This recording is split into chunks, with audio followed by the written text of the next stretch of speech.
Hello everyone, welcome back to my YouTube channel IELTS with Aman. आज की इस video में हम डिस्कस करेंगे कि कौन कौन सी वो कैब जो है हम यूज़ कर सकते हैं अपनी राइटिंग टास्क 1 की इंट्रोडक्शन को लिखने के लिए। ठीक है, उसमें मैं आपको वो कैब भी बताऊंगी और उस वो कैब को यूज़ कैसे करना है इंट्रोडक्शन को लिखने के लिए वो भी बताऊंगी। और हमारी इस वीडियो में मेन जो फोकस रहेगा कि हम कौन सी ज़्यादा मिस्टेक करते हैं। ठीक है, जब हम अपना राइटिंग टास्क 1 की इंट्रोडक्शन लिखते हैं ना, तो हम उसमें कुछ मिस्टेक्स करते हैं जिससे हमारे मार्क्स डिडक्ट हो जाते हैं। ठीक है, तो वो मिस्टेक्स हमने आगे नहीं करनी है, उसके लिए हमें उसका रूल पता होना चाहिए जो कि मैं आपको आज बताऊंगी। ठीक है, जिससे आपको बहुत बेनिफिट होगा ताकि आप आगे जब भी अपनी इंट्रोडक्शन लिखें तो आप उसमें वो मिस्टेक्स दोबारा से ना करें। ठीक है, और अगर आप जानना चाहते हो कि राइटिंग टास्क 1 में कौन कौन से टाइप के क्वेश्चन होते हैं, ठीक है, अगर उसके बारे में आपको इन्फॉर्मेशन चाहिए तो आप मेरी वीडियो देख सकते हैं जो मैंने पहले अपलोड की हुई है। उसमें सभी कुछ डिस्कस किया हुआ है। ठीक है, पूरी इन्फॉर्मेशन दी हुई है कि राइटिंग टास्क 1 में क्या क्या होता है। उसके बाद अगर आप स्ट्रक्चर जानना चाहते हो, ठीक है, कि कौन सा स्ट्रक्चर यूज़ करना है, तो उसकी भी वीडियो मैंने बनाई हुई है ऑलरेडी, आप उसको देख सकते हो और उससे बेनिफिट ले सकते हो। ठीक है, क्योंकि मेरा मेन मकसद आज यहाँ पे वीडियो बनाने का यही है कि मैं आपको इन्फॉर्मेशन दे सकूँ और आपकी हेल्प कर सकूँ ताकि आपकी प्रेपरेशन ईजी से हो सके। ठीक है, ताकि आप आइल्स में अपने डिज़ायर बैंड्स जो हैं वो अचीव कर सकें। ठीक है, तो आज की वीडियो हम स्टार्ट करते हैं जिसमें मैं आपको वोकैब बताती हूँ। जब हम इंट्रोडक्शन लिखते हैं तो हम उसमें यूज़ कर सकते हैं लाइक मेन वर्ब जो होती है, उसमें मेन वर्ब कौन कौन सी यूज़ कर सकते हैं हम। इंडिकेट्स, ठीक है, illustrates, describe, gives, present, show, indicate, illustrate, depict, express, give. ठीक है, ये सभी के सभी मेन वर्ब हम यूज़ कर सकते हैं। हमारी अपनी चॉइस है कि हमने कौन सी यूज़ करनी है। अब आप देख रहे होंगे कि मैंने इंडिकेट्स और इंडिकेट और इलस्ट्रेट, ठीक है, इलस्ट्रेट्स और इलस्ट्रेट ये दो दो बार लिखा हुआ है। उसका भी मेन रीज़न है कि मैंने ये 2 बार क्यों लिखा है। मेन वर्ब जो है उसमें हम एस का भी इस्तेमाल करते हैं। ठीक है, एस के साथ भी यूज़ होती है और बिना एस के भी। यही मेन एक रीज़न है, जो रूल है हमने देखना है, जिसमें हम ज़्यादा से ज़्यादा मिस्टेक करते हैं जब भी हम इंट्रोडक्शन लिखते हैं। तो आज हम इसी के बारे में बात करेंगे कि कब एस लगनी होती है और कब एस नहीं लगती। ठीक है, ये सभी कुछ हम डिस्कस करेंगे। सबसे पहले तो आप वो कैप देख लीजिए, इसमें से आप सिलेक्ट कर सकते हो कि आपने कौन सी मेन वर्ब यूज़ करनी है। उसके बाद हम डिस्कस करेंगे कि ऑब्जेक्ट नाउन क्लोज कौन कौन से हमने यूज़ करने होते हैं। इसमें है the main, number of, the proportion of and the information about. ठीक है, डाटा ऑन। तो हमने ये इंफॉर्मेशन, ठीक है, अबाउट और ये सभी नाउन क्लोज जो हैं हमें पता होने चाहिए और हमने अपनी क्वेश्चन के अकॉर्डिंग इनको इस्तेमाल करना है।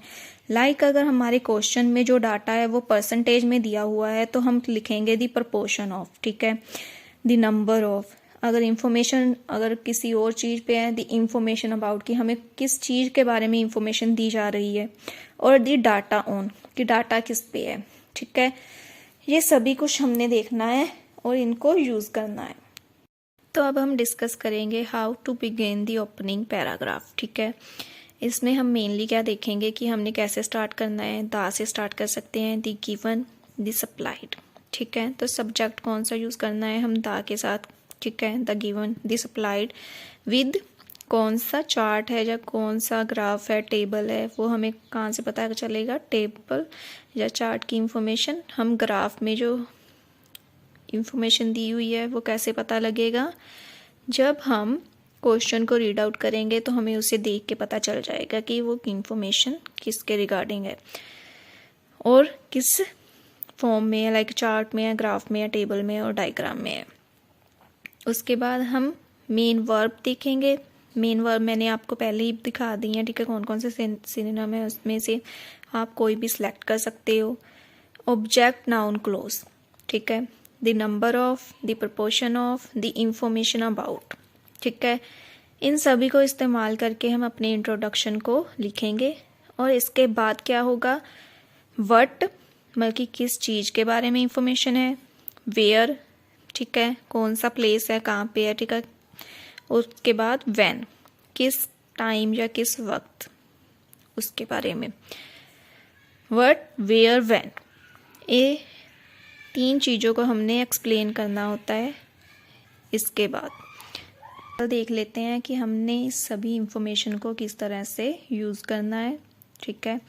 अब हम देखेंगे, हमें इसमें से सिलेक्ट करना है हमने कौन सा यूज़ करना है। लाइक मैंने सिलेक्ट किया है, ठीक है, द गिवन, ठीक है। उसके बाद इंफॉर्मेशन किस पे दी हुई है, ठीक है, वो हमें क्वेश्चन में से पता चलेगा, ठीक है। उसमें से मेन वर्ब कौन सी यूज़ करनी है और कौन सा ऑब्जेक्ट नाउन क्लोज यूज़ करना है। तो अब हम देखेंगे द गिवन, ठीक है, चार्ट, ठीक है, शोज, इसमें से सिलेक्ट किया। The proportion of male and female employees, ठीक है, ये क्या हो गया, वर्ड की इंफॉर्मेशन है। Male and female employees, where मतलब कि किस जगह, इन 3 डिफरेंट सेक्टर्स, ठीक है। ये यहाँ तक क्या हो गया, वर्ड किसके बारे में हमने बात की है क्वेश्चन में, male and female employees in 3 different sectors. Where, in Canada, when, between 2014 and 2019, ठीक है।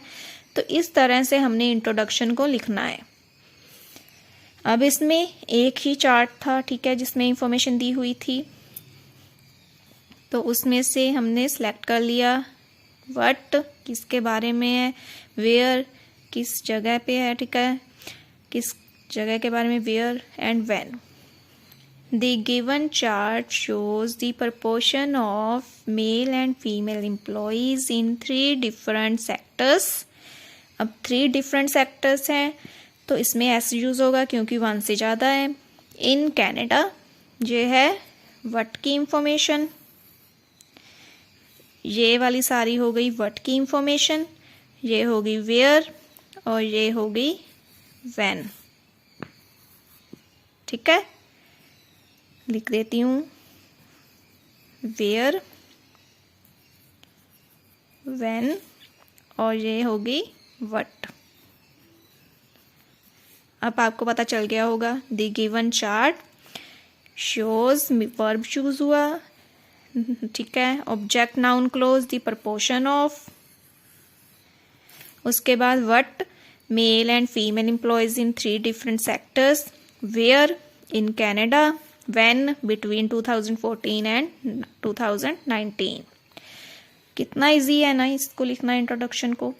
आई होप आपको समझ में आ गया होगा। उसके बाद हम देखेंगे कि मेन वर्ब में एस कब इस्तेमाल होता है और कब नहीं होता है, ठीक है, उसके कुछ रूल। तो अब हम ये रूल्स देख लेते हैं कि कब हमने वर्ब के साथ एस का इस्तेमाल करना है और कब नहीं करना है, ठीक है।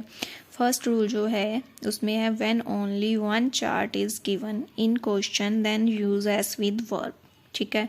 जब हमें क्वेश्चन में 1 चार्ट दिया हुआ है या ग्राफ और या टेबल, उसी में इंफॉर्मेशन दी हुई है, तो ठीक है, हमने एस का इस्तेमाल करना है वर्ब के साथ।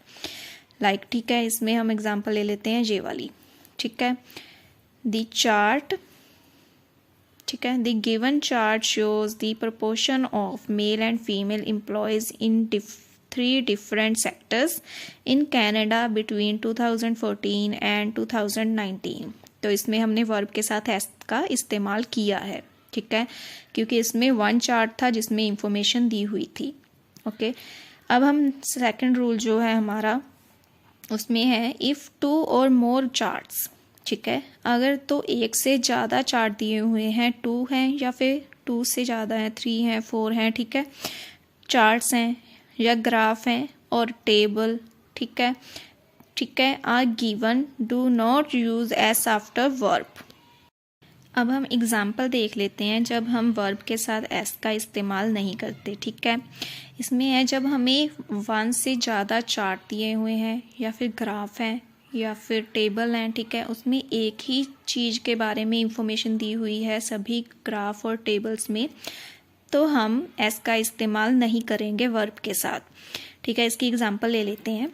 दी bar graph and the table, ठीक है। The bar graph and table data depict the water consumption in different sectors in 5 regions, ठीक है। तो इसमें क्या था, बार भी दिया हुआ है और टेबल भी दिया हुआ है, जिसमें सिर्फ एक ही इंफॉर्मेशन दी हुई है। वो कौन सी है, water consumption in different sectors in 5 regions, ठीक है। उसके बारे में बताया गया है, तो इसमें हमने वर्ब के साथ एस का इस्तेमाल नहीं किया है, ठीक है। इसमें फर्स्ट रूल हमने देख लिया और सेकंड रूल देख लिया विद एग्जाम्पल। अभी आपको इसमें कोई भी कंफ्यूजन नहीं रही होगी, आई होप सो। अभी हम एक और एग्जाम्पल को देख लेते हैं, ठीक है, जिससे आपकी सारी कंफ्यूजन दूर हो जाएगी, ठीक है, जिसमें हम एस का इस्तेमाल करते हैं वर्ब के साथ, ठीक है। इसमें अब हम लेंगे the diagram shows employment rates among adults in 4 European countries from 1925 to 1985, ठीक है। इसमें अभी हमने वर्ब के साथ एस का इस्तेमाल किया है, ठीक है, जिसमें हमें एक ही डायग्राम दिया हुआ था, ठीक है, जिसमें हमें एम्प्लॉयमेंट रेट बताया हुआ था अडल्ट्स, ठीक है, among adults in 4 European countries from 1925 to 1985। इसमें भी क्या था, हमारा जो स्ट्रक्चर था हमने यूज़ किया था, ठीक है, द का इस्तेमाल किया, फिर डायग्राम कौन सी, ठीक है, टाइप का क्वेश्चन है, वर्ब जिसमें एस का इस्तेमाल हुआ साथ में, ठीक है, द एम्प्लॉयमेंट रेट्स, ठीक है, ये क्या है, employment rates among adults in 4, ठीक है, European countries from 1925 to 1985। I hope इसमें आपको अच्छे से समझ में आ गया होगा कि हमने एस का इस्तेमाल क्यों किया, क्योंकि इसमें 1 डायग्राम ही दिया हुआ था, ठीक है। और अब हम डिस्कस करेंगे थर्ड रूल, ठीक है, जिसमें some time multiple graphs given and each one present a different type of data, ठीक है। जब हमें मल्टीपल ग्राफ्स दिए हुए हैं, ठीक है, या टेबल दिया हुआ है, उसमें हमें डिफरेंट इंफॉर्मेशन दी हुई है, ठीक है। लाइक इसमें हम क्या कर सकते हैं, you can write which graph presents what type of data and use while to show a connection, ठीक है। इसमें हमें फर्स्ट पैराग्राफ में जो इन्फॉर्मेशन दी हुई है उसके बारे में लिखेंगे, उसके बाद हम व्हाइल का यूज़ करेंगे, और उसके बाद जो सेकंड ग्राफ है उसमें जो इन्फॉर्मेशन दी हुई है उसको लिखेंगे, और इन दोनों को कनेक्ट करेंगे with the help of while, ठीक है। तो अब हम एग्जाम्पल देख लेते हैं, ठीक है, कैसे लिखना है इसमें। तो हम पहले जो ग्राफ में इंफॉर्मेशन दी है उसे लिखेंगे द ग्राफ, ठीक है, जिसमें the given bar graph shows the amount spend on fast food items in 2009 in the UK, ठीक है। फर्स्ट ग्राफ की इंफॉर्मेशन होगी, उसके बाद व्हाइल, ठीक है, the pie chart presents a comparison of people ages who spend more on fast food, ठीक है। फर्स्ट पैराग्राफ में जो, ठीक है, ग्राफ में जो इंफॉर्मेशन थी वो थी कि कितना अमाउंट स्पेंड किया जाता है फास्ट फूड में, ठीक है, इन 2019 इन यूके। और सेकंड पाई चार्ट है उसमें, ठीक है, हम देखेंगे कि पाई चार्ट में क्या इंफॉर्मेशन है, जो क्या है, present a comparison of people ages, ठीक है, पीपल्स की जो एजर्स है ना, उनकी एजेस को कंपेयर किया हुआ है who spend more on fast food, कि उनमें से कौन ज़्यादा स्पेंड करता है, ठीक है। दोनों इंफॉर्मेशन अलग अलग है ना, ग्राफ में इंफॉर्मेशन एक्सपेंसेस की दी हुई है कि कितना अमाउंट हम स्पेंड करते हैं फास्ट फूड पे, और सेकंड जो पाई चार्ट है उसमें इंफॉर्मेशन दी हुई है कि कंपैरिजन किया हुआ है कि कौन ज़्यादा स्पेंड करता है, ठीक है, एजेस, ठीक है, पीपल की एजेस दी हुई हैं और उनमें से कौन ज़्यादा स्पेंड करता है उसके बारे में। दोनों इंफॉर्मेशन अलग अलग है ना, तो इसको हमने कनेक्ट किसके साथ किया, व्हाइल के साथ। बाकी सारा कुछ सेम रहा है। The given bar graph shows, ठीक है, वर्ब के साथ एस लग गया, ठीक है। उसके बाद किसके बारे में इंफॉर्मेशन है, व्हाट, ठीक है, उसके बाद वेयर और व्हेन, ठीक है। फिर वाइल का यूज़ किया, फिर वही the pie chart presents s का इस्तेमाल वर्ब के साथ, a comparison of people ages who spend more on fast food. I hope आपको इसमें अच्छे से समझ में आ गया होगा। तो अब हमारी ये वीडियो यहीं पे ख़त्म होती है। अगर आपको ये वीडियो अच्छी लगी तो please subscribe my channel and like and share my video, और मिलते हैं अगली वीडियो।